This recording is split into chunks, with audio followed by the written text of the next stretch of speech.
Well, I'm delighted to welcome you all to the 5th Leicester Exchanges live debate, this evening's topic being Museums in the Information Age, Evolution or Extinction. My name is Bob Burgess and I'm the Vice-Chancellor of the University of Leicester, and I'll be chairing the proceedings this evening. Clearly, we're thrilled to be hosting tonight's debate here at the Science Museum, which has its origins in the Great Exhibition of 1851.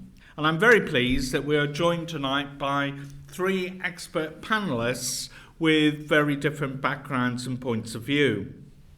To my right, Ian Blatchford was appointed Director and Chief Executive of the Science Museum Group in November 2010. Previously, Ian was Deputy Director of the Victoria and Albert Museum, but his career started in the city, working at the Bank of England before joining the Arts Council. Ian read law at Mansfield College, Oxford, and holds an MA in Renaissance Studies from Birkbeck College in the University of London. Carole Souter, to my left, joined the Heritage Lottery Fund as Chief Executive in April 2003 from English Heritage, where she was Director of Planning and Development. She has more than 30 years' experience of policy development and management roles in the public sector. Carole holds degrees in politics and philosophy and also in Victorian studies, and is a trustee of the Capital Community Foundation. She is also a board member of Creativity, Culture and Education. And then again on the far left of the panel, Dr. Ross Parry, who is a member of the School of Museum Studies in the University of Leicester that he joined in the late 1990s. Ross was part of the team of 9 Leicester academics whose submission to the National Research Assessment Exercise produced the highest proportion of world-leading research in any subject in any UK university. So we're very proud of the record of the department. And indeed, Ross was made a Tate Research Fellow in 2009, a role that he performs alongside a series of other roles, including being chair of the Jody Awards, chair of the Museum's Computer Group, and he has recently completed a book entitled Museums in a Digital Age. It's in that sense that this is all very appropriate to begin our debate this evening with the question, do museums need to evolve in the digital age to survive, and if so, how? What's your view, Carole? I think my view is that it's very much the hot seat sitting next to Ross, who clearly has all the answers and is the expert. So this is very much the view from a funder who's been working now with museums for around a decade or so, which sounds very scary when I say it like that. Museums need to evolve, full stop, whether or not we're talking about the digital age. Museums are organisations like any other, and they need to keep evolving and finding out how they can be as relevant as possible in the age in which they operate. I think the digital environment provides an enormous range of possibilities for museums. It provides opportunities for museums to engage people who could never physically be in the place that they are, to open up their collections, particularly where those collections are fragile or not able to be handled or seen constantly and by large numbers of people. And I think it also offers an opportunity for co-curation is a rather grand phrase, but for the opportunity for people who are not the museum experts to provide their views and their comments on exhibitions and collections, and for the experts, therefore, to think perhaps more widely or come at things from a different point of view when they are presenting and commenting on the items and the collections that they have to show. So I think evolution is a necessity for any organisation. I think the digital age provides lots of opportunities to evolve in new and exciting ways for museums, and to really engage with a much, much broader audience than those who could physically attend the site at which the museum operates. So Ian, are these views that you share? I feel I should play the role of the sort of old fogey, shouldn't I, really? Because people expect the director of the Science Museum to be completely obsessed by new technologies. I suppose, of course, I agree that we should evolve, but I also think that we all should calm down a bit. And what I mean by that is, I think it's very interesting to think, Clive Dunn died last week, who famously, his great catchline was, don't panic, Captain Mannering. And I rather feel that about digital technologies, which is, I think the fundamentals stay very much the same. And I also think, perhaps you might think slightly perversely, that so much of what the museums do that might be seen as old-fashioned seem ever more relevant. So if you look at the museums in this part of London, the Natural History Museum, V&A, and this museum, our visit numbers have been rising at an extraordinary rate. The other thing that's also very striking is whenever I walk around all those museums, what's really striking is how no one's on their mobile phone.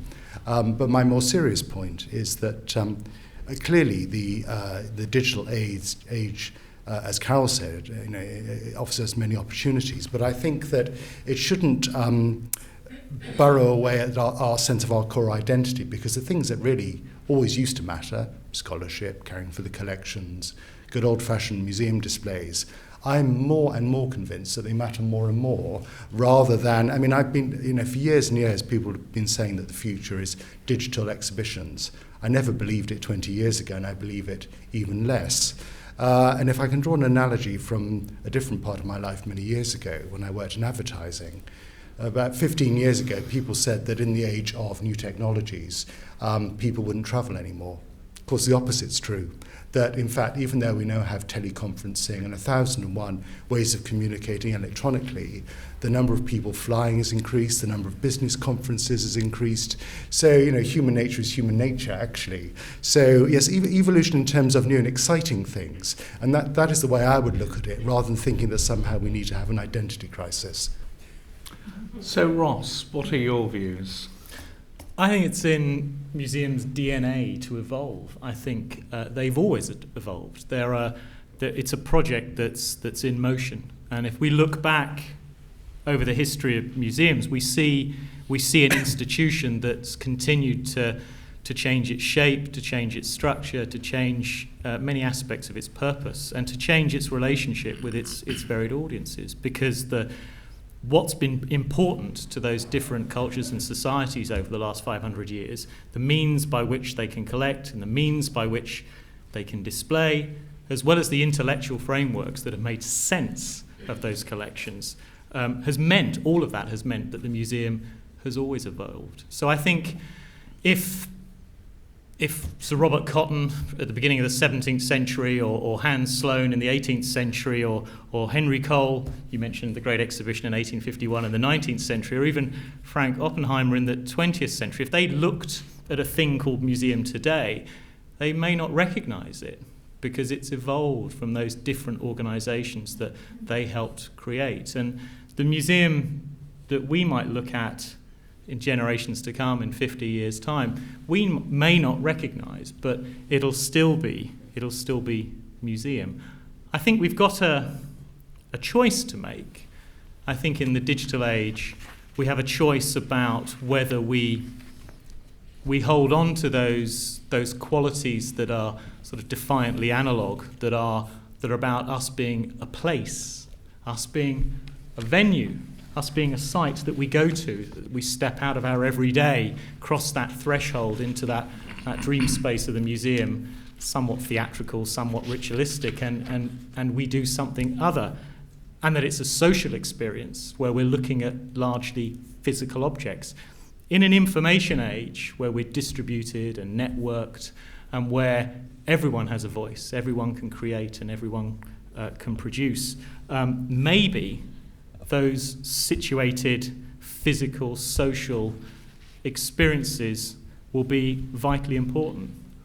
Or the museum may choose to change and to converge and to be multi-platform and to publish and to broadcast and become a brand, so that it doesn't matter whether you're pressing the red button or downloading the podcast or buying the book or accessing some museum-authenticated Wikipedia content, or reaching into Europeana or collections or the culture grid in the UK and finding content that way that you may or may not realise is museum content, that may be the museum. That museum may be a service, maybe a seam that cuts across many different places. I think that's our big choice, but we will definitely evolve. Well, let's now see what you, the audience, feel about this. And we've got roving microphones in the audience, and so if you could say who you are before giving your comments, that would be very helpful. So 3 or 4 comments from members of the audience, please. Hi, I'm Jessica Bradford. I work here in the exhibitions team at the Science Museum. This is really a comment rather than a question, but I think there's an interesting parallel to draw with what's happening in the music industry. So there's been a lot of analysis of why live festivals have become so extraordinarily popular, and they've suggested that it's because music is so readily available online through YouTube or through iTunes that the excitement or kudos of listening to a new record has diminished to the extent that being there, seeing the real thing, being in that singular moment has become so much more important for people. And I think in an age where we can find information so quickly on the web or through other digital means, actually seeing the real thing, having a singular moment when you make contact with or interact with a real thing is becoming more and more important. In terms of a vision of how we're inviting a wider audience to interact with, say, for example, collections in a digital format, can we expect that you would have the same spiritual and emotional connection with that experience if you're not physically in the same space as the object? Ian, would you like to comment? Well, even though I'm the fogey in a way, I think that one of the things one needs to avoid is what I describe as the John Charles Robinson view of museums, as in, the great curator of the V&A in the late 19th century, and that kind of very grand, dare I say this with some V&A people in the audience, which is the object is everything, darling. Because, the idea that actually you just put a beautiful object in a space and people are just privileged to be anywhere near it is sort of occasion. We've all had experiences where that's true, but on another level it's just ludicrous to believe that actually that's just you can justify that. I suppose also thinking about your question, one of the things that I'm very passionate about, even though in a way it's become slightly unfashionable in some quarters, is digitization. And the reason I say that is that something happened to me recently which really took my breath away, which is one of the things the Science Museum has is the entire archive of Charles Babbage. And when I saw the digital images, they were more beautiful than the real drawings. And that shouldn't be right, should it? Because one of the sacred creeds that you have to believe if you're a museum person is that the real object is always better. But the problem is that digitization has moved on so much that if you were a researcher in the history of science or computing, you would get more out of the digital images than the real drawings. And I will probably be shot for saying that, but that really took my breath away. So I think that the quality of digitization is beginning to challenge the smug assumption that the real object is always, without question, the superior experience. I would say it also depends on the nature of the experience you're having at the time. So we've probably all been in a queue shuffling around a Blockbuster, getting to the thing that we were really there to see, and thinking, I can't stay too long because there's 300 people behind me wanting to move me on. And I don't think that is necessarily a particularly spiritual experience. But equally, you could be looking at one of the turning the page opportunities that gives you a way of looking at the detail of an illustrated manuscript, which is extraordinary. And if you're looking at it quietly at a moment when you want to take it in, then I think you can have just as strong an experience there. So I think it tends to be a combination of situation you find yourself in, the frame of mind you find yourself in, and what you're trying to do when you interact with either the actual object and collection or the digitally accessible object. And I think clearly people can flick through things very fast in digital media. That doesn't mean that they won't find the thing that makes them stop and go back and look and say, did I really see that? Was that really there? So I think that there are so many different influences on how you react to anything, actually, any stimulus, that I give Digi as good a chance as anything else, I think. I think this question of realness is an important thing to sort of unpack a little bit more. When I read a book, I still feel real. When I watch a film, when I look through photographs, I think we need to be very careful that just because media is involved, that in somehow it's impoverished or secondary, peripheral to something that we might call real. It's not concrete and present. It might be virtual, but it's still real. And I think the British Museum have shown that beautifully with History of the World in 100 Objects, where quite radically radio has been used. Even though we can't see or touch the object, even though the object isn't with us, because of the compelling nature of the narrative and because of the sort of exquisite choice and because of the care in which the broadcast has been put together and because we trust who it is who's telling us about that object, it's a remarkably moving, visceral emotional experience listening to one of those podcasts or one of those radio broadcasts. So I think, first of all, we need to be careful. If I was to look at, say, a page from Making the Modern World, so the Science Museum, 10 years ago, raised the bar, changed everything. $1.5 million Invest to Save budget went into producing Making the Modern World online to complement the iconic exhibition downstairs. When I look at the pages about Hiroshima on that website, it moves me profoundly. I'm looking at a website, and at that moment I remember that it's not just about being with physical objects. It's about rich content and expertise and compelling stories. And the museum sector has learnt in the last generation or two that it collects much more than just material things. We collect memory, we collect dance, we collect history, we collect those intangible things as well as those tangible things. I think also we need to be very careful about making a very clean distinction between things that are digital and things that aren't. That's ever increasingly going to be a hard distinction to make as we carry mobile phones around with us and suddenly we're pulling down from the web something about the park or the tree or the statue in front of us. Are we having a digital experience at that point as the museum helps us to explain our environment, or are we having a physical experience? So with our augmented reality and our Internet of Things and our mobile media, actually it's going to be more of a blend. And I think all we'll know is that we're having a real experience and that we've been supported by professionals who know how to tell stories and are able to put together a credible frame around that thing we're looking at. So what are the views of members of the audience on this question? Yes.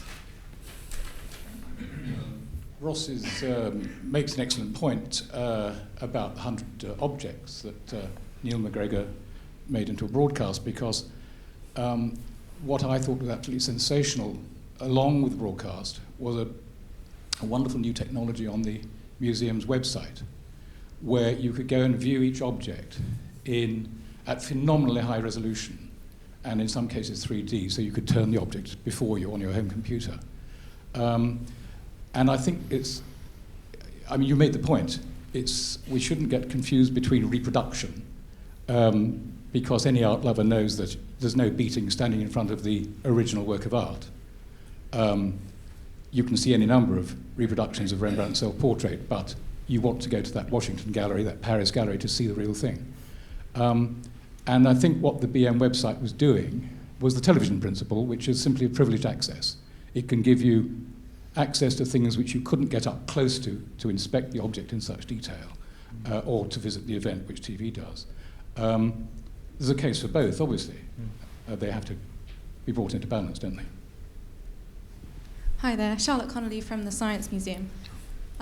I've changed jobs now, but I used to work as a curator working with computing collections, and currently I'm working with communications collections, and increasingly we're finding that the 3D object isn't enough. If you want to display a computer, it's almost meaningless if it's always got a grey screen, because the way you interact with it is what makes it meaningful.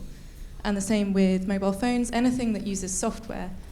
And we also think about, we want to tell a story from the 19th century, we do the correspondence, which is written on beautiful paper with lovely handwriting. If we want to tell that same story about the 21st century, we need to print off emails, or I don't know what we do, but I think for me as a curator, that's increasingly the problem that we're facing with the digital age. Not so much what supporting material do we collect, but how do we collect what are everyday objects but are actually intangible to begin with.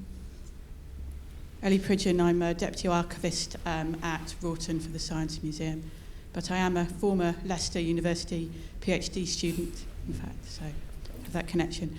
I just wanted to put over the point of view of an archivist, because obviously we are working within the Science Museum Library and Archive department, and essentially digitisation has been part of the archives for a very long time now.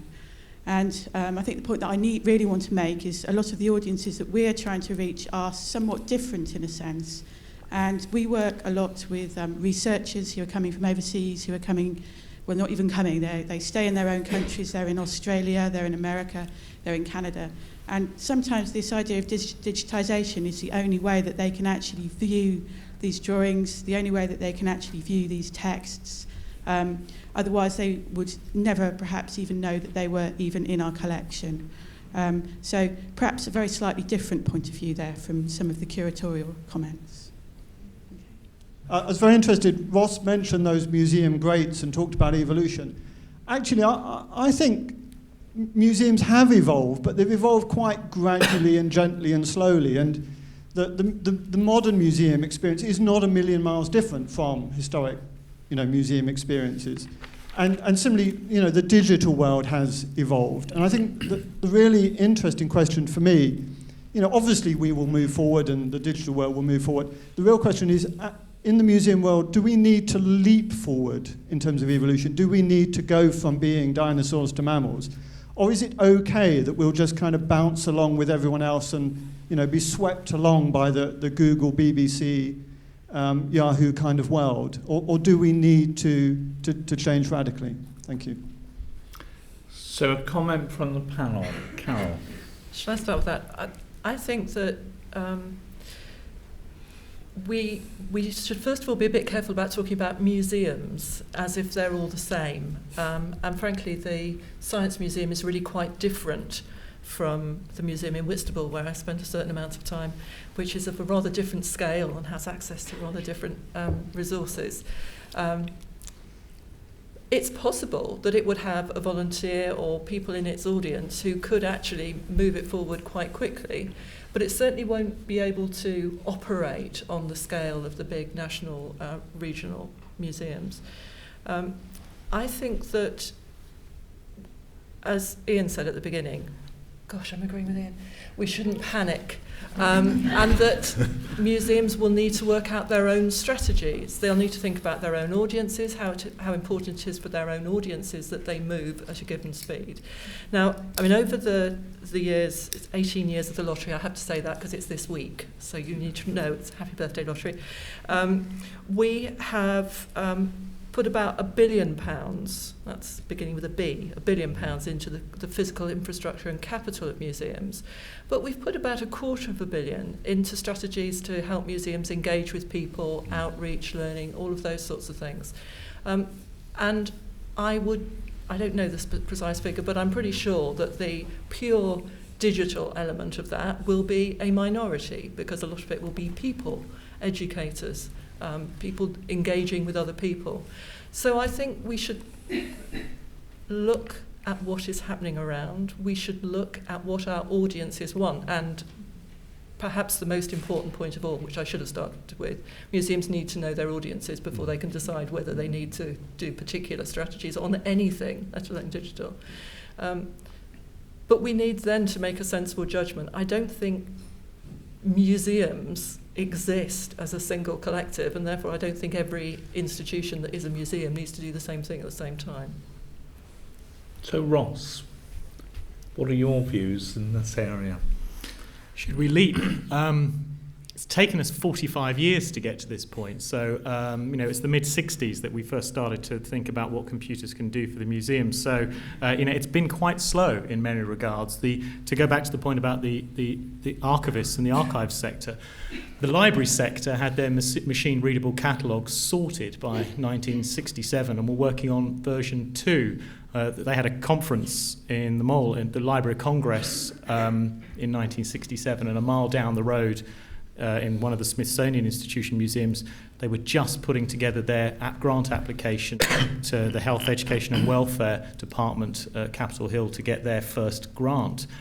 So museums have been slow when it comes to computing, so we shouldn't necessarily think that this has been a kind of radical moment of change.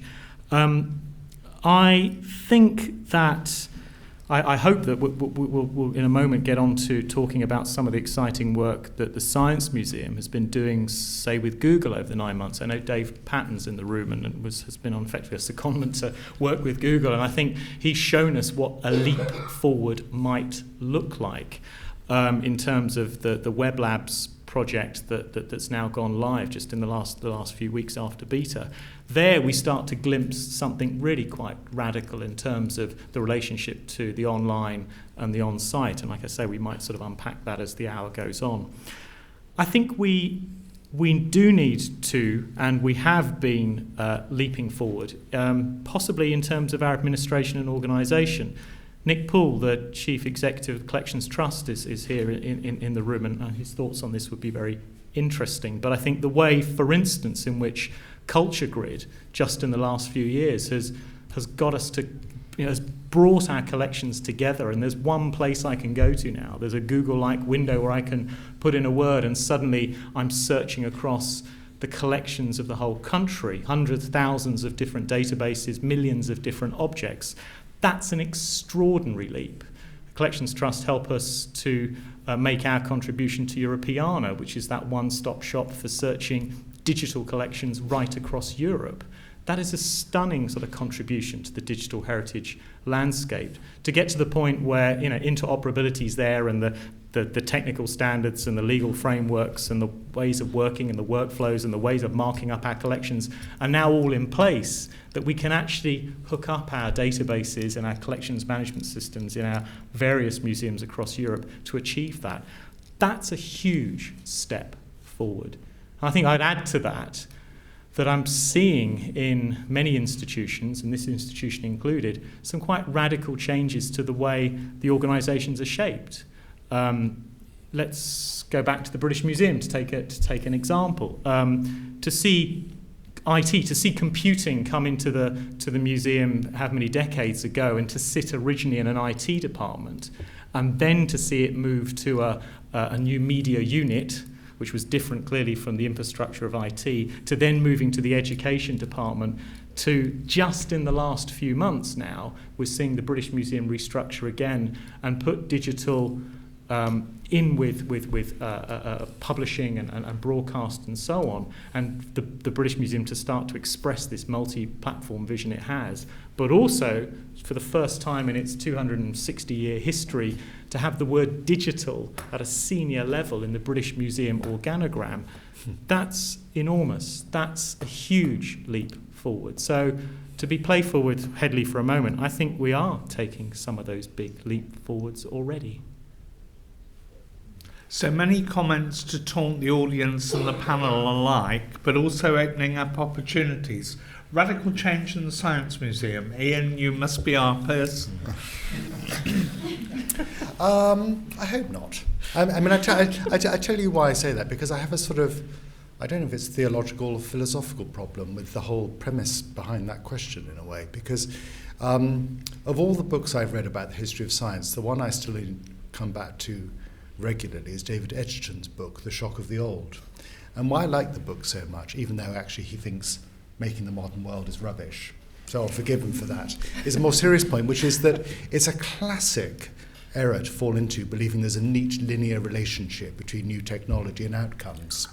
To give you an idea of the flavour of the book, he makes the point in the book that the most important technology in the First World War was the horse, not the tank. But my more serious point is this really, which is that I've sat on lots of different museum boards, and it seems to me, going back to something that Carole said earlier, that people confuse two rather different views of the world, which is what our audiences really want and what we feel they ought to want. And so one of the things that is a big advantage in a way, if you're a sort of grand national museum like us, is that some of the leading technologists sit on various advisory boards. And so my experience of museum is that every museum has an app project. And everyone tells me about these wonderful app projects, and some of them are wonderful, but actually the cumulative effect is in some ways quite comical when you hear about them as often as I do, because each is presented as a great innovation, but it's just an app. And I think that in practice what will happen is that we'll move forward in a chaotic, messy way, because having worked in the commercial world, that's actually how the commercial world is too. So if you think, why would museums be able to make a great leap forward when The Guardian can't find a way of making a profit? And the two are connected. I mean, someone referred earlier to the music industry. If you look at the music industry desperately struggling to find a model where it can make money in the new digital world. Similarly, newspapers also having a rather difficult time too. Can I just make one other point, just go back to something about archives?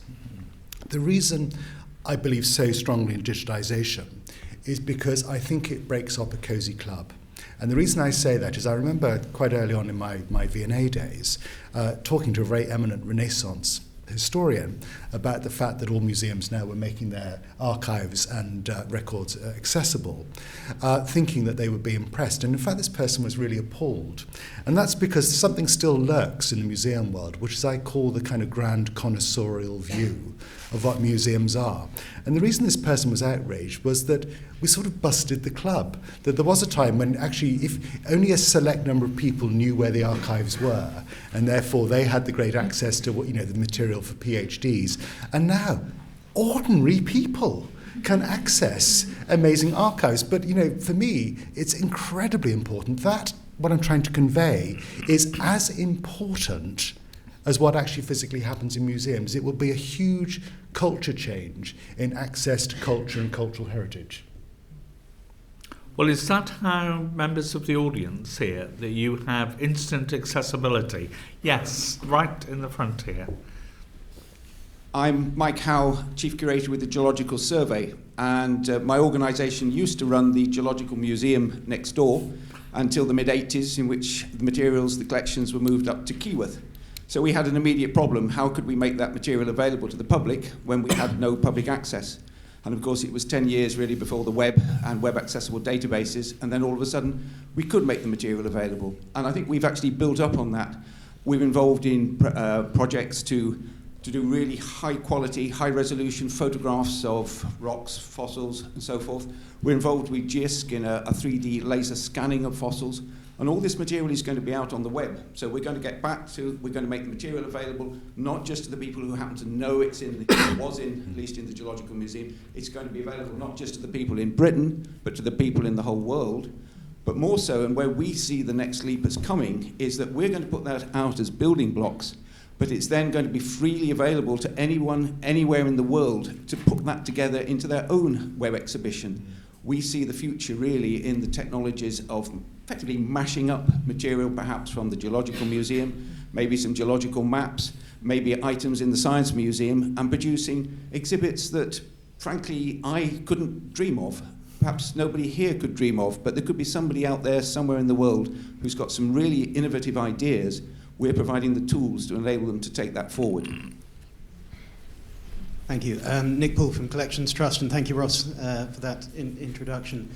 I think we have leapt. I think you're absolutely right. But I think having leapt, we found that the ground has moved on underneath our feet. And I suspect that when the dust settles, we'll find that this transition wasn't really very much to do with digital at all, but this is a transition about the expectations of every individual about the right of access and engagement and participation in the services that they use. So I suspect when we look back in 20 years' time that what we'll find is that this isn't about the digital museum, it's about a museum of participation and of engagement. And in that, digital technologies and our real-world services and the way that we present ourselves to our publics will create an experience that is at once both physical and digital.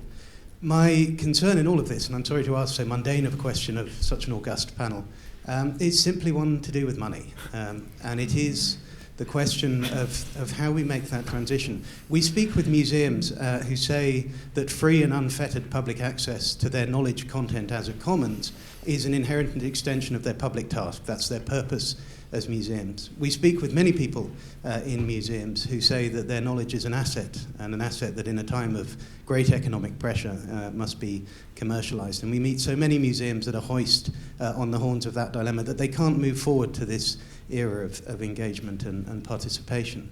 So I was just asking the panel whether you could offer one or two observations on how we move past that dilemma and onto the opportunity of becoming more engaged. Thank you. So views of the panel, Ross. I think a couple of things to say, and I'm sure my Carole will have something more profound to answer Nick. But just to start things, I think seeing digital naturalised within the organisation is important, rather than making a separate case for digital. Digital's here now. It's normative. We're managing it, or we're beginning in many institutions, including this one, to manage it normatively. We're not making the case for something new. We're not adopting. This isn't about change and risk. Digital is part of the lives of many of our audiences now, and it's an increasing part of, a vital part, normative part of society. So one thing is we won't be making a case for digital.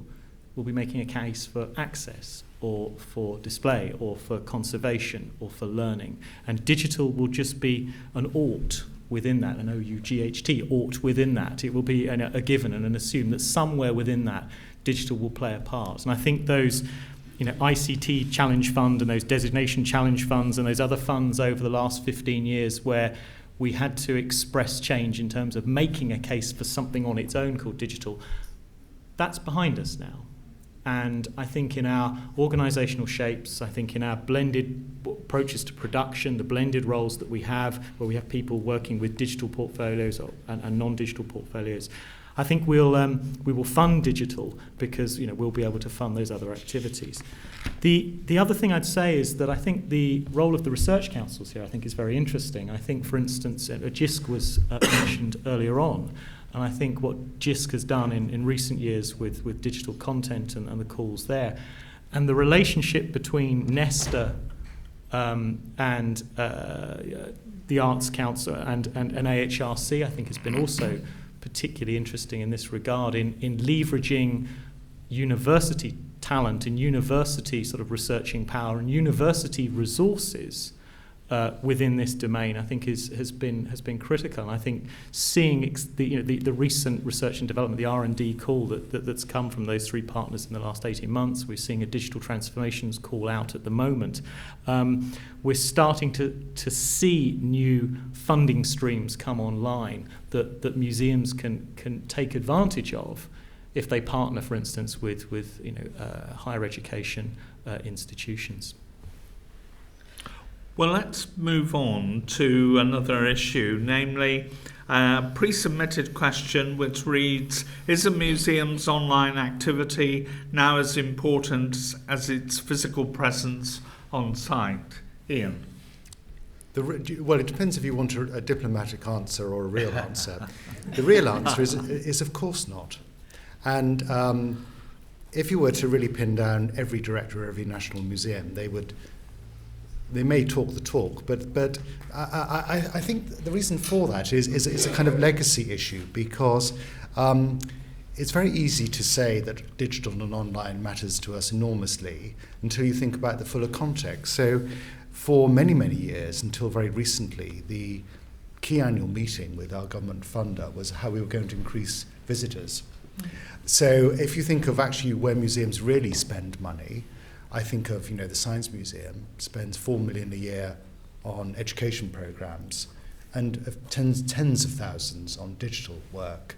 And I think that we're probably typical. So it goes back slightly to the earlier question about choices. So it's very difficult, because although we can see anecdotally and also from research the profound importance of online work, there is a kind of reflex action in our thinking that when boards really set budgets, I'm afraid that because most of the national museums are run by boys, we behave in a particular way, and we all like to say we got more than the museum on the other side of the road. So although that sounds rather flippant, I'm afraid that is the reality of national museum politics. I don't know whether it's true of all museums. So it's quite difficult if we're really going to make that shift. And of course what's quite funny is that the shift we need to make is quite small.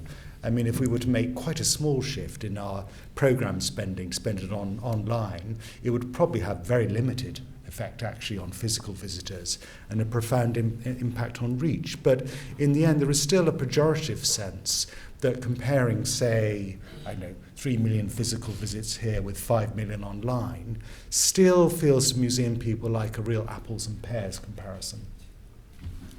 Ross, what is your view? Depends what your business model is. If you need people to cross the threshold and buy a ticket and turn that turnstile, then it's essential that they come as footfall to your building. But if you are publicly funded and you're offering free entry, then you can allow yourselves a business model that says the online visitor is valued as much as the on-site visitor. It's interesting. It's not a new question to ask about an online visitor in a way. If we think about friends societies, if we think about the history of publishing, if we think about loaning objects, if we think about our outreach work, all the mechanisms, all the infrastructure and the framework for having a relationship with a visitor at a distance, maybe a visitor that didn't come to your museum, they were there and they've been there for 150 years. So the web fitted into that template and fitted into that framework. So it's not a new dilemma, and actually we're very good at running both and having that experience across both of those platforms. What has been interesting for us has been to reflect upon the consequences of having that relationship with someone on the web. And there's two things that's happening here. If the traditional visit was at someone visiting the physical museum, what we've seen since the mid-90s is a museum having to develop a relationship with an online visitor.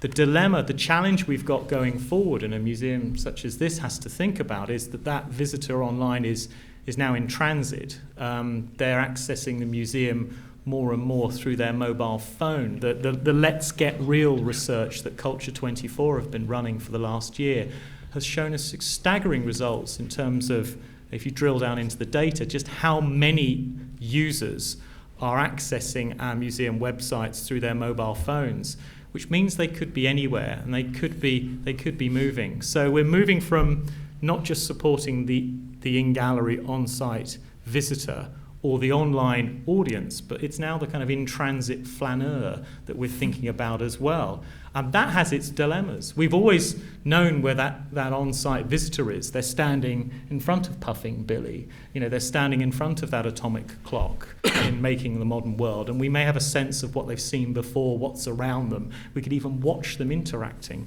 We had particular dilemmas when we were thinking about where people might be when they access our museum websites, what place they're in. So literally, are they in a classroom? Are they on a bus? Are they at work? Are they at home? What situation are they in? Are they studying? Are they browsing? Are they playing?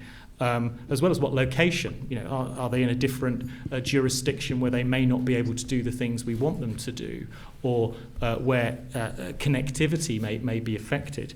But with the in-transit flaneur, we have another set of challenges, because we may be pushing content to someone and they may be in their place where they are at that moment may be highly relevant. To talk to somebody about to talk to someone about the Catholic Church when they're walking down certain streets in Belfast, to start reflecting upon the Holocaust from the Making the Modern World website, where someone may be standing in a particular city in Japan, that then affects the meaning of those words that we're conveying, those stories we're telling. We've only just begun to reflect upon the ethics of having a relationship, pushing content to, connecting with that in-transit flaneur, and to start to think about what may be the consequence of us talking to someone where their place could be highly meaningful. So Ian, a quick reply? I just wanted to come back to be a little more precise, or give a better example of where I think the dilemma is, because the dilemma is not just about where you spend your money, it's also where management time and passion goes. And a very good example of that is something I'm completely obsessed by, which is teachers. Let's talk about a real problem, okay? So I spend a huge part of my life talking to teachers, people who really teach children in school science, and we know that Britain has, some quite interesting challenges in that area. And what's really incredibly striking from those conversations is how, to be blunt, how little they care about some of the online resources and how much they care about the physical visit. Now, there are some very good online resources, but what I mean is that it's that classic thing, and I'm sure Carole will have seen it on projects that she's funded, it's to get into a lazy thing of thinking, well, if we produce great resources online, the job is done. This is just not true. The evidence suggests that actually you need to be incredibly thoughtful. And I think, there was a report only this week from one policy unit, and the fact that many schools all over Britain have cupboards full of new technology that they don't use. So it really isn't that simple. You can see that it's not just that we're wedded to our physical visit targets. It's also because we are genuinely trying to respond to complex messages from one of our most important audiences. I think that there's also a whole range of ways in which digital opportunities can be taken, and we're talking very much about making content available to people. There are a whole range of other ways of interacting with people, and there are a whole range of other tasks, as Ross was saying, that museums and other institutions may want to use this sort of connectivity for. So one might want to know who one's visitors are. We might be able to track them. One might be able to think, what are they most interested in? What are they looking at when they come? What do they ask us about? How can we then tailor the content that we're sending back to them or offering to them by taking account of what we know about them? For those institutions, which I think it's all institutions at the moment who are thinking about funding and fundraising, how many of those people are actually perfectly happy to actually give something to us, only we never really like to ask? How are we thinking about that whole approach to engaging with people? And I think the funding issue is really interesting from my point of view. When we first started, we did fund, and the lottery generally funded, a number of pure digitisation programmes, just putting things into digital format. And we actually have stopped doing that for a period, because what we found was that people were thinking, done that, we've done our digitisation, there it is, people will find it, it's all fine. And so for a period we said, we're not going to do that because it's not fine, people aren't going to find it, and you've got to make some effort. So we were asking people to show how they were going to use them in learning and so on, produce other things. We've now reached a point where our new digital policy, as of the middle of this year, says actually digital-only content is fine, because now, and I think it's Nick's point, now the consumer is in such a different place, and they will find that digital content and they will play around with it and they will link it up with something else. So now we can think about digital-only projects and funding digital-only projects, because actually the rest of the world has moved on and they will come and they'll do what they like with it, and we probably won't imagine what they will do with those resources that we've provided. So I think that when we then think about what sort of routes there are to fund things, there is fundraising capacity for doing sort of things that we might want to develop. But what sort of fundraising? Maybe we're talking about crowdsourcing fundraising. What implication does that have for how we frame the project that we want to do. If 10,000 people have all put their funds on the table and said, we'd like you to do this project, what responsibility do we have then as an organisation to say, well, it had probably better not be the first project we thought of, it had probably better be influenced a bit by the 10,000 people who put their money on the table. So, you know, there are so many ways of thinking about this that I think clearly how people interact with the collection is one very key element. But there are so many other opportunities.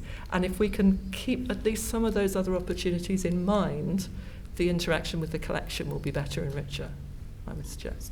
So is this really about digitisation and online activity, or is it really about a clash of different business models? Is that what is at the very core of this? Carole? I don't think it's about a clash of business models at all. I think it's about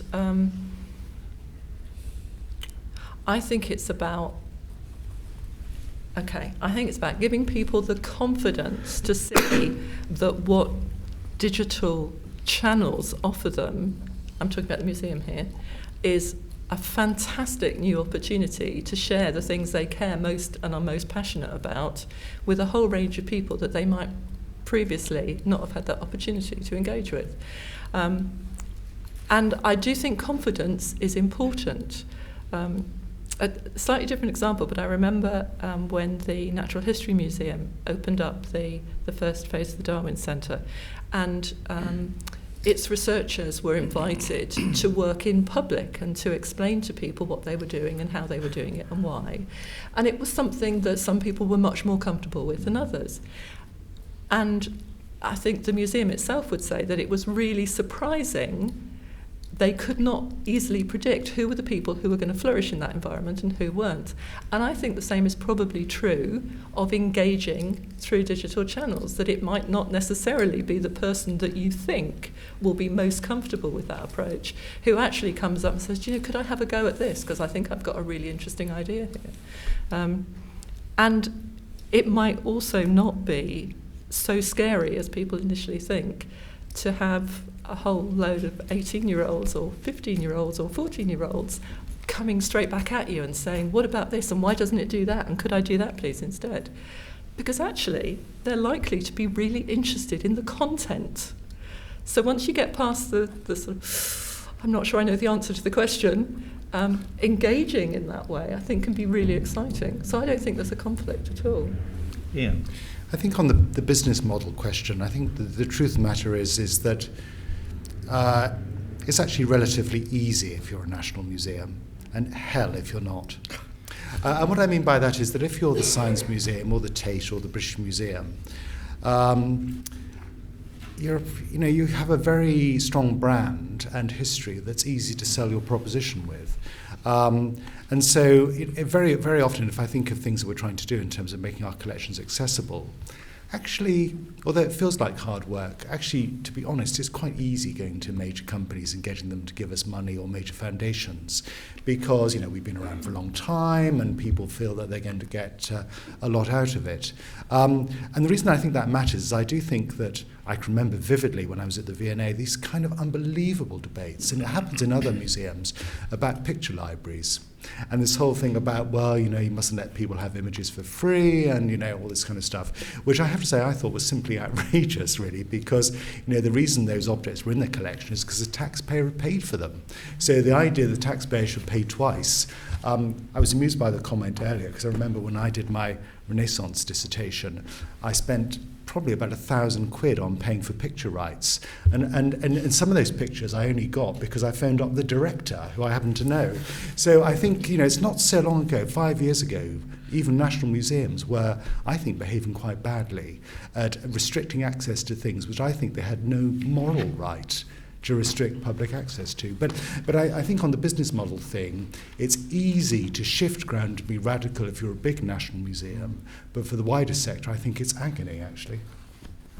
Okay, let's have some views from members of the audience now. I'm Catherine Sargent from the Museum of Childhood, and I think that a lot of the time when we're all talking about individual visitors, but at the museum we've got a very low amount of people who actually come in as individuals. a lot of people come in as family groups or as school groups. And I was wondering how the panel thought that digital technology could bring together family groups. It keeps being talked about as quite a solitary activity, and whether or not it can be used to bring people together, or actually it's detrimental to group visits. And there were other people towards the back wanting to come in. Yes? Hi, my name is Damien and I work for the learning team here in the Science Museum. Last week I went to the Bishopsgate's archives, where they have a huge resource of LGBT resources such as clippings from papers, badges, T-shirts. And from that visit it was nice seeing the physical objects, but I was also recommended a website on Facebook which is called Lost Gay London. So you've been talking about making resources for people and creating content for people, but it's quite interesting to flip the coin where people are creating content for themselves and uploading photographs, images, flyers, so almost like social curation in a sense. So it's quite nice that the digital age can kind of facilitate that, so in a positive light. Hi, Rhiannon Goddard from Historic Royal Palaces.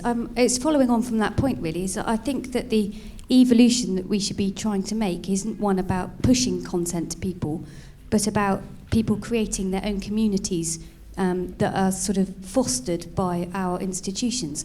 And I just wondered whether the panel had any views on how we could go about extending our sort of civic reach in a way by creating those digital communities and fostering that social network to actually produce something that is a little bit more sort of open-sourced than I think the sort of idea of pushing content that we've been talking about quite a lot this evening. Well, can we begin to explore that issue? Carole? Yes, I think you're absolutely right. And I think it raises all sorts of interesting questions for us. And going back to the point about the sort of Facebook type collection of memories and references and images, I think there's a huge archival issue there, and I can't begin to offer a solution to it. But I do think that there is a question about how we don't lose work that people do, because groups change and move on, and people look at a particular issue and put a lot of thought and effort into creating a virtual collection around it, and then maybe the people who are responsible for that group turn to other things, whatever. Who is looking after that for the future? Who's signposting other people to it? So I think there's a real question there about how that happens. I think in terms of communities of interest, there are some real opportunities there, but I think they're demanding of institutions. At a very small level, we're planning to create a set of online opportunities for communities of interest for organisations that we funded, so that people can have conversations without us necessarily being part of the conversation, or they can have conversations with us, and they share the interest of getting funding from us, which is a pretty narrow grouping, but quite a lot of people have that particular interest. But I think it suggests that there are opportunities for institutions to create hooks for online communities of interest that are using and interacting with their collections. And it may be that some are doing that successfully at the moment. I'm not aware a great deal, but Ross is going to tell us about it. But I think it has to be done in a way that balances respect for input from different communities with an ability to comment on factual matters, but with a degree of respect and parity on both sides.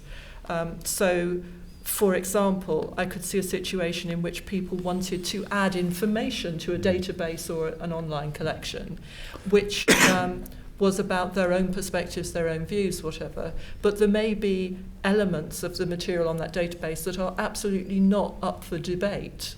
You know, this thing is in this place and it's so many years old and it's made of such and such a stuff.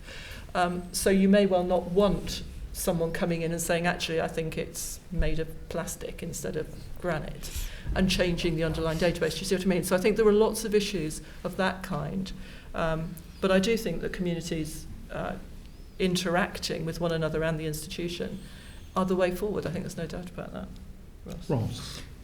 Yes, there's lots. There's it's a different model, isn't it? The curators used to curating her exhibition, being the narrator, choosing the collection, orchestrating and choreographing the performance and the display. And in social media space, we don't get to do that. Rather than the tortuous metaphor I've used before is and apologies for those of you that have heard me say this, but here it comes. It's a kind of difference between two different sort of Charles Dickens books, really. There's the Miss Havisham approach to building content, which is that you build this fantastic experience and you sit in your wedding dress waiting for everyone to come through the door, and maybe they don't turn up and the cobwebs grow. Or there's the Fagin approach, where you send your urchins around the city and you're willing to rethink your situation if necessary. And I think that's what we have to do online. We can't just sit there in our wedding dresses with the wedding cake gathering cobwebs. We need to get out there, and we need to realise not to steal, but to be aware that we may need to be in multiple places, and that our online communities may own the conversation, may initiate the conversation, and may take it into places that we may not expect, and they may even own the places where it takes place. And that's a very different role for the museum, that's so used to framing, initiating, choreographing, directing, and controlling. But we see it. We can see Tate has just relaunched its website, and it's drenched in social media. There's an opportunity to comment everywhere. We see someone like Linda Kelly.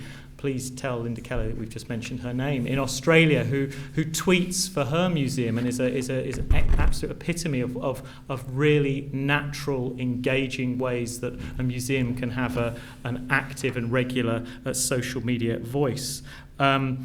We might even think about the Museum of Archaeology and Anthropology, where in Cambridge, where their approach has been to share and co-own the collections management system, not just open up on their server content to a source community, but genuinely, technically, digitally sharing their content, their data set with a source community, and then that source community being able to change that content around collections and around records. And then at this point in the conversation, we habitually refer to the Brooklyn Museum as well, which for many years now has shown us what happens if you build a website that genuinely has the feel and air and the confidence and the swagger of a social network about it. And it's so very successful. I would just add to this that the social media model can also come back, and I think this goes back to the point you were making about being online, in the space of the museum.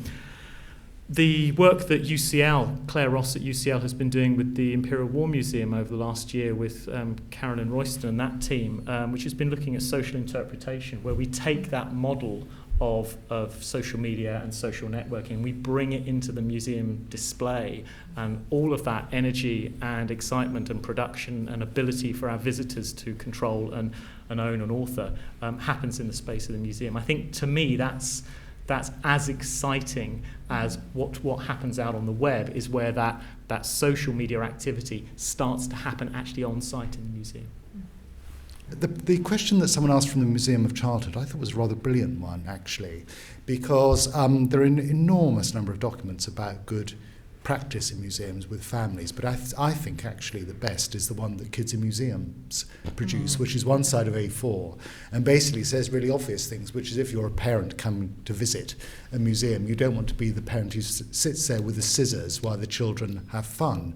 But my serious point is that that's a very perceptive question, because I'm immediately thinking of various activities that I know museums provide online, and they are quite solitary experiences. So I will immediately talk to my colleagues about whether there's anything we can learn from that question. I thought that was very helpful, that we know good practice in the physical museum, a family experience online much more difficult to create. On the question of communities, which is the thing we've been dwelling on most, the way I would describe it, thinking about a museum other than my own, but thinking about the V&A, is that it's a bit like a pebble in a pond. And what I mean by that is if you look on the V&A website, there's some fantastically lively stuff that goes on where the V&A just kind of lit the fuse and off it goes. So, for example, you wouldn't believe how many people all over the world are obsessed by knitting. And you may say, but actually when you go on the V&A website, it's profoundly moving because there are people serving life sentences all over the world who are on the V&A website talking about knitting. And my serious point is this, is that one of the reasons that museums have struggled with this is because we are control freaks. So the thing that always worries us is how much we need to moderate. And that has become less of an issue, but it's still an issue for museums. My favourite story, very quickly, about museum control freakery is one of my the previous director of the V&A had a great project where he got the V&A experts to write the Wikipedia pages, and of course the V&A people tend to be world experts. And I remember one of the world experts on ceramics coming into my office fuming with rage and saying that someone had changed his entry. And I said, I don't think you really understand what Wikipedia is. But I think that sort of reveals a certain museum mindset. But I do think the V&A has a lot of interesting lessons that it's already conquered in terms of passionate communities discussing things that they care about. Hi, I'm Hannah Lyons from the National Media and Railway Museum. I was just wondering, I think no one would argue that our big national museums need a building and a presence, but as we've got regional museums that are struggling to get visitor numbers and are always going to be constrained by their location, what would the panel think about having a business model where they didn't have a set location, they had a really strong digital presence and then did temporary touring exhibitions or rented space in other museums and organisations? Well, is it possible to get quick comments from the panel on that one? Ian? Well, the phrase, oh my God, leaps to mind.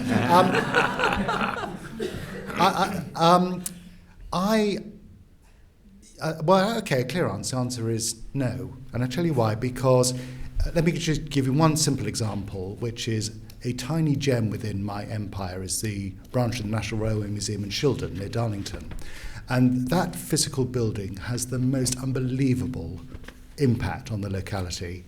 And the point about museum buildings is that for a lot of communities, they are a kind of rallying point. I mean, quite often, if I've been there in the week, there are grandparents bringing grandchildren from school, partly to see the collections, but also as a kind of safe place in a difficult community. So although it's a very smart and interesting idea, the truth is I would sort of go to the scaffold to stop you getting your way on that one, I'm afraid. But could I add that there are times and places when it works really well? So a lot of projects that we funded where there's been capital work being done, the museum building has had to close for a period of time. Yeah. And the most extraordinarily creative things have been done by curators and all sorts of museum staff, either physically taking the collection or placing it somewhere else, parts of it somewhere else for periods of time. And the way that the building works afterwards, after it's reopened, is almost always transformed by 18 months or 2 years on the road, going out and talking to people and not being, in a sense, constrained by the building, but really focusing on the engagement with people. So I agree entirely with Ian about the importance of the physical place to a community and as a base and all sorts of other agendas which it reaches. But I do think that operating without a building for a period of time can be a really liberating experience for organisations. And very quickly, I think the Science Museum did an extraordinary job when just before the Welcome Wing opened, where it existed virtually online for many months. Have a look at what's happened with the new Museum of Danish Rock Music, which we have a visiting PhD student from the University of Southern Denmark's the University of Leicester at the moment in the School of Museum Studies, and he's part of that project. And it is opening as an online presence first, and there's extraordinary participatory model of fans and the interpretive community and bands and performers around Denmark coming together around Roskilde, the Roskilde Festival, big rock folk music festival, I'm sure you know it. You may even have been. And a wonderful model of thinking about the museum maybe being a building, maybe being a website, but actually being about rich content and story and collections, starting first of all online. Well, having had a range of comments from the panel and from the audience this evening, I wonder if we could turn to have one set of closing comments from members of the panel, looking at the question, what is the future of museums in the information age? Ross. Excellent. Can we do one-word answers? That's one word. It's good. When I sit with my students and I ask them that question, we find ourselves writing 4 words up on the wall, and we write social, situated, sensory, and semantic.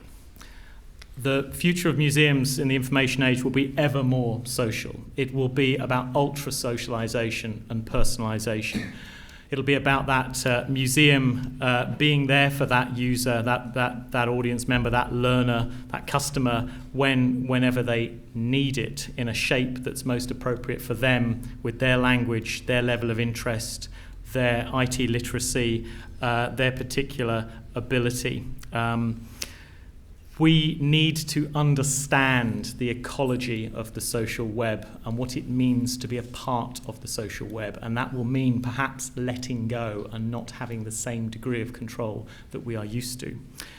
It is also situated because it's about the museum realizing the potential of providing ever more location-specific content. So not just museum content for you away from the museum, but museum content for you where you are now, and that when you've moved to another location, that content that's available, or how it's framed or how it's presented, may be different. It's sensory because the future will be less and less about tapping keyboards and moving mice around and looking at small screens. Our relationship as human beings with digital will change, and it'll be harder and harder to see the join as we go forward between what's digital and what's not digital. And for the museum to recognise that in its design and its workflow and its very vocabulary, the grammar it uses to think about and rationalise digital will be very important. And it's about semantic, because the web is changing, this machine processable web that allows us to mash up and link data or provide opportunities, as our colleagues from the Geological Survey have been telling us. But it's a web that will automatically start making connections between items online. Just look at Google now and you'll start seeing ways in which Google is ingeniously using artificial intelligence agents to find all sorts of friend-of-a-friend associations and lateral connections as the web starts to understand words and what it means when you decide to search on Henry Cole, rather than just seeing it as a string of code and a string of letters. The thing is, in each of those cases, that's social, that's situated, that's sensory, and the semantic, is we've only just begun to think about the implications of each of those, and I mean ethical implications. We're starting to, I think, enter a period of compassionate computing, I suppose you could call it, where we're starting to think about those ethical dimensions to what we can do and those moral implications of what we're doing. Now we know we can build anything and do anything with digital. We have to start thinking about whether we want to do it and what are the emotional consequences, what are the ethical, moral consequences of doing some of the things that we do. Carole. Yeah, I think it's exciting because I think the opportunities are enormous. I also think it's expensive because we have talked about digitisation in a rather cheerful, glossy way, as if we could just go out and digitise everything. You know, the content, and Ross may correct me, but I think there will still be significant cost implications for some time to come of transferring our content into a digital format. And we do need to think about that. So that means making choices and deciding where are the areas you want to focus. But But trying to do the single words, which I'm not going to be as good as Ross at, but I think engaged is the word that I would see standing out for me, because those that don't engage, frankly, won't be there for very much longer. So I think museums engaged in their physical place, their broader communities of interest, and, as Ross was saying, with people, with groups, with places in ways which we can't now imagine. I think the brilliant, exciting, fabulous thing about museum collections is that there's always somebody who will look at something in your collection through eyes that haven't seen it that way before. And then you go off in a complete tangent and do something different. But if that's going to work for you, you have to engage with that process. And I think that's the key thing for the future for museums. Thank you very much. And finally, Ian. Gosh. Well, the words I would use, I think the opportunities are both wonderful and precious, and I'll try and explain what I mean by that. Before I do, one quick story, which is last week I saw something fantastic which is relevant to this, was in the newspapers this morning, which is at the National Museum of Computing. They've just restored the Harwell Decatron, which is the world's first digital computer, 1951, which in physical in form is almost like seeing me think, because when it subtracts, the cogs go that way, and when it divides, they go that way, and when it's got the answer, all the lights come on. So hopefully at any moment now, maybe the lights will come on. But the reason I say is that, and both the panellists have pointed out the opportunities, but I think one of the great opportunities is something that we never planned for, but I think will come in our direction, which is that I think our fellow citizens are so flooded with information, and it's not just about the digital age, it's also the culture of 24-hour news, that I feel a little bit like an advert that I remember when I first started work, where there was a man sitting at his desk with piles of computer readouts, and it was an advert for IBM, and it said he has all the information he needs, but does he have the intelligence to use it? And my serious point is this, which is those very old-fashioned things, which is why I'm in a museum and why I love museums, which is about authenticity and trust and taking a kind of longer-term view of things. I think that's going to matter even more. So although there are lots of opportunities that we talked about in a very linear way in terms of reaching new audiences, I also think the old-fashioned things that we've done for a very long time are going to matter even more. Well, that's all we have time for this evening, I'm afraid. I'm sure you would like to join with me in thanking our speakers, Ian Blatchford, Carole Souter and Ross Parry, for sharing their views with you.